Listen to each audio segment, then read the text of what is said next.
You and I are going wine shopping together. You can find a sensational bottle of wine for criminally low prices. Let's get started exploring and tasting new wines together. Hello there.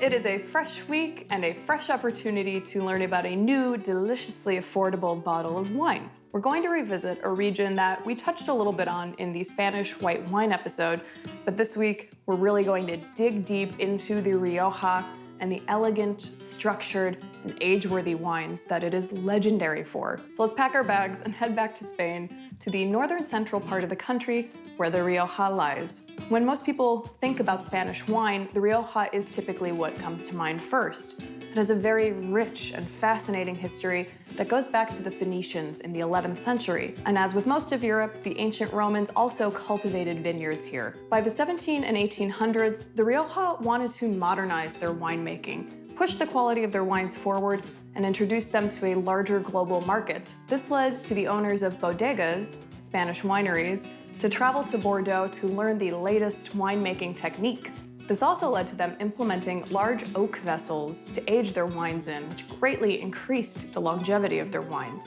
Then a few things happened that led to a wine boom in the Rioja, the most important being a nasty little vineyard pest called phylloxera. Phylloxera is a louse that attacks the roots and leaves of a vine, cutting it off from nutrients and water, thus leading to its eventual demise. Unfortunately for Europe, by the mid-1800s, phylloxera was having a blast, feasting on and decimating most of their vineyards. But it hadn't reached the Rioja yet. So French winemakers in Bordeaux and grape buyers known as négociants traveled to the Rioja to continue making their beautiful wines, while also imparting their knowledge and experience. By the time phylloxera did arrive to the Rioja in 1890, it had already been discovered that by grafting European vines onto phylloxera-resistant Native American rootstock, it would eradicate the pest. But this also led to the replanting of a lot of Bordeaux's vineyards, and so the négociants and winemakers returned to their homeland. This led to a huge economic vacuum in the Rioja, which then led winemakers to stray away from the very expensive French oak that they had been using and switch to the slightly more cost-effective American oak, and thus one of the great duos in wine was born. Oak, and specifically American oak, is hugely important to the wine industry in the Rioja. This is what gives it distinct flavors and aromas and makes it one of the most age-worthy wines in the world. Rioja's vineyards are broken up into three distinct subregions. In the west, you have the Rioja Alta, with high-altitude vineyards producing wines of slightly lighter body and very bright fruit characteristics. In the north is the Rioja Alavesa. It has a similar climate to the Rioja Alta, but it tends to make wines with higher acidity and are a little more robust in body. And then in the southeast, you have the Rioja Oriental, formerly called the Rioja Baja, and this is the warmest of the three subregions. This is where you get the richest, fullest, and typically most high alcohol wines. The wine we're drinking here is from the Rioja Alavesa, and this is made by one of the oldest and most famous producers, Marqués de Riscal. In fact, they claim to have produced the very first bottled Rioja in 1862, a bottle that still lies in their cellars today. They also created this lovely gilded mesh that you see on the bottle, known as Maya, and this was created to discourage counterfeiting, although a lot of bodegas use it today. And it certainly adds a little glamour to the bottle as well. Our wine here is predominantly made from the Tempranillo grape, with about 10% of a grape called Graziano added to it. Tempranillo is the king of grapes in the Rioja, and it takes center stage in most of their red wines. It is dark-skinned and typically makes wines that are high in tannin, acidity, and body. It is a relatively neutral grape, which is why you will see it blended with other grapes to boost aromatics. It also, as we've mentioned before, can age really, really well. This wine is only a 2018, but a lot of producers hold their wine back and only release them to the market when they've been properly aged. Before we dive into tasting this bad boy, let's talk a little bit more about aging gracefully. You'll notice this bottle has the word Reserva on it. There is a tier of aging laws within the Rioja that will give you an idea as to how long legally that wine had to age before it was then sold to the store, the online retailer, or the restaurant that you're buying it from. If it doesn't have any of these words on it, that means it's a generic wine and didn't have to go through any of these aging requirements. If it has the word crianza on it, it means that it had to age for 2 years, with one of those years being an oak. If it has Reserva on it, like our guy here, that means it has to spend 3 years aging, with one of those being an oak and 6 months in bottle. And if you see the words Gran Reserva on it, that means that wine had to age for 5 years, 2 in oak, 2 in bottle, at least, before being released on the market. And these are also just the minimum requirements. A lot of producers choose to age these wines a lot longer. For example, this Reserva was aged for 22 months in American oak, whereas it only had to be aged for 1 year. All right, we just absorbed a lot of information. I think we should start absorbing some wine. I got this bottle at Costco for $14.89. Again, remember, you don't need a Costco membership to purchase alcohol from Costco, but you will need it if you want to get one of those containers of the peanut butter filled pretzels, which are my favorite.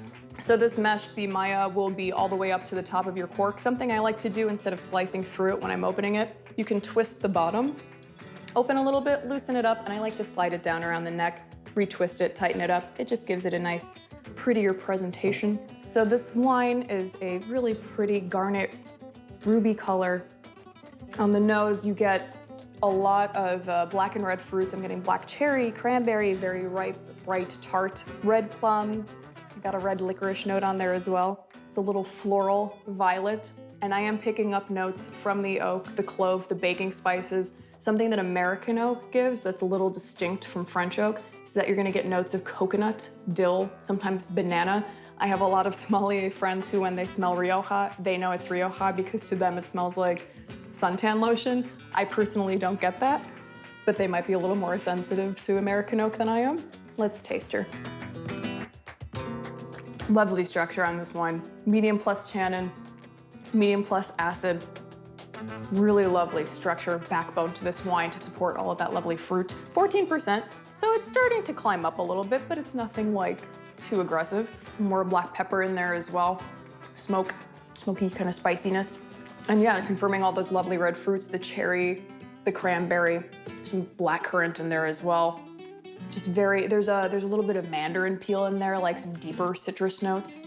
It's amazing to me the value of these wines. You can get some Bordeaux's that are very expensive.